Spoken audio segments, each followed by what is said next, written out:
Halo semuanya, kembali lagi dengan kami, Aksara Film.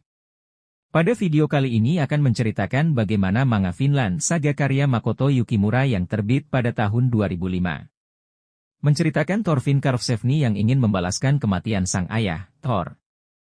Namun dalam perjalanannya itu, Thorfinn mulai mengerti dan sadar bahwa dunia ini bukan hanya tentang perang dan saling membunuh satu sama lain. Ia mulai bertekad untuk membentuk negara baru yang damai dan tentram tanpa adanya pedang di sana, jauh di Laut Barat. Vinland tempat itu menjadi ekspedisinya untuk memulai semuanya. Mampukah Vinland membentuk negara dan zaman tanpa peperangan? Baiklah, langsung saja.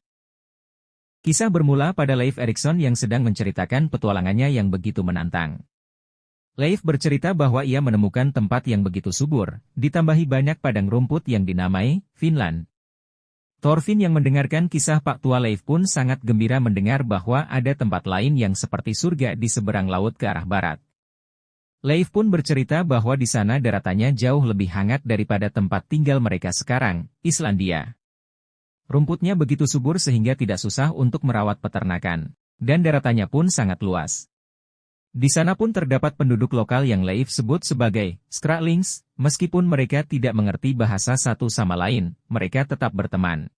Thor yang baru pulang pun terkejut mendapati rumahnya begitu ramai. Leif mengajak Thorfinn untuk berlayar menuju Vinland ketika dirinya telah dewasa nanti. Karena waktu yang larut malam, Thor menyuruh mereka untuk segera pulang. Di ruang tamu itu Thor dengan Leif khawatir akan suhu dingin yang akan membuat ternak mati.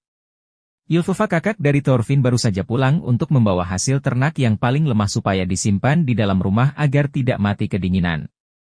Leif pesimis bahwasanya di Iceland suhunya akan semakin dingin sehingga tidak ada satupun penduduk yang bertahan.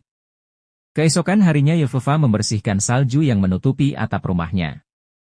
Ia merasa lelah sehingga meminta ayahnya untuk membeli budak. Tapi Thor mengatakan bahwa ia memiliki jalannya sendiri. Ylfova terjatuh dan menyadari bahwa ada sesuatu di bawahnya.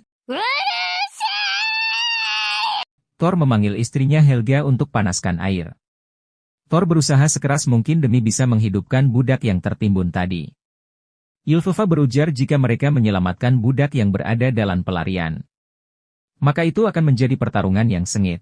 Di sisi lain Leif bercerita kepada Thorfinn bahwa dulunya mereka tinggal di suatu tempat di timur sana bernama Norwegia. Namun, muncul seseorang bernama Harald yang sangat kuat. Pasukan Harald menyebar begitu cepat dan menyebut dirinya sebagai Raja pertama Norwegia. Lalu Harald meminta kepada mereka untuk mengakui Harald sebagai Raja atau pergi meninggalkan Norwegia. Banyak dari mereka yang meninggalkan Norway karena membenci Harald. Thorfinn beranjak ke rumahnya dan menyadari bahwa seorang budak terkapar di sana. Di sini budak pun sadar dan takut jika Thor akan mengirimkannya ke Tuan Halfdan. Dengan sangat memohon untuk tetap berada di rumahnya karena tidak tahu akan kemana lagi. Salah satu penduduk berteriak dan memberitahukan bahwa Halfdan dan pasukannya sudah mendarat di pelabuhan. Tidak seperti biasanya yang mengajak bertengkar, tapi Halfdan hanya ingin meminta untuk berbicara dengan Thor. Leif serta penduduk Island pun bersiap dengan kemungkinan buruknya. Halfdan hanya mengikuti firasatnya bahwa salah satu budaknya pasti kabur ke desa ini. Salah satu penduduk yang berada di rumah Thors mengatakan bahwa jumlah mereka sekitar 30 orang. Jika tidak cepat ke sana, pasti para pemuda akan saling tonjok. Tapi penduduk tersebut heran dengan salah satu orang yang terkapar di rumah Thor itu. Ylfova berbohong dan mengatakan bahwa itu adalah saudarinya yang datang jauh-jauh dan jatuh sakit karena cuaca.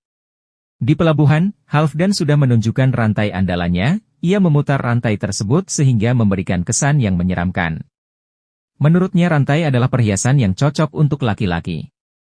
Hanya rantai baja yang dikalungkan di leherlah yang merubah laki-laki menjadi berguna. Psikopat juga ini Halfdan. Halfdan memberitahukan kepada penduduk Iceland bahwa salah satu budaknya pasti kabur di Iceland. Namun suara Halfdan pun dipotong oleh seorang pemuda cungkring yang mengatakan bahwa Halfdan ingin menuntun balas dendam. Leif pun terheran dengan maksud balas yang disampaikan pemuda cungkring itu. Penduduk Island pernah berperang dengan pasukan Halfdan. Korban pun berjatuhan dengan sangat banyak sehingga memutuskan untuk menyelesaikannya dengan diskusi. Salah satu pasukan Halfdan pun teringat dengan seseorang yang pernah memotong tangannya di. Penduduk itu juga teringat kembali dengan siapa yang menebas kakinya. Mereka kembali bersitegang. Pedang akan dihunuskan tapi Halfdan melemparkan rantainya kepada salah satu pasukannya dan mulai menarik sehingga kepalanya hancur. Sementara di sisi lain sang budak terbangun di hamparan padang rumput yang subur. Ia merasakan kedamaian yang belum pernah sekalipun didapatkan. Alih-alih kenyataan, itu hanyalah mimpi dan membuat dirinya mengigau bahwa keluarganya berada di hadapannya. Di sini Thor meminta budak untuk mendengarkan ucapannya. Halfdan memasuki rumah Thor dengan tatapan tajamnya. Budak tersebut adalah benar bahwa itu adalah miliknya. Di sini Ylva menjelaskan ke Halfdan bahwa keluarganya tidak ada niatan sedikit pun untuk menyembunyikan budak dan ia pun menyuruh ayahnya untuk mengembalikan budak tersebut. Thor justru meminta harga sang budak untuk ditebus. Halfdan hanya ingin membawanya pulang untuk disiksa supaya menjadi contoh bagi budak lain yang ingin kabur. Thor menawarkan 4 domba demi bisa menebus budak itu. Halfdan meminta 2 kali lipat dari yang ditawarkan oleh Thor. Thor tetap menyetujuinya. Itu membuat yang berada di sana terkejut, bagaimana bisa Thor rela melepaskan 8 domba demi budak yang sekarat. Baru saja mereka menebusnya, budak itu pun mokat dan membuat Ylva geram dengan ayahnya, menurutnya ayah adalah orang yang bodoh dan aneh. Meskipun Thor malu, tapi itu tidak menyesali sedikit pun keputusannya. 13 November 1002 Masehi. Sebelah utara Inggris di bawah kekuasaan Viking.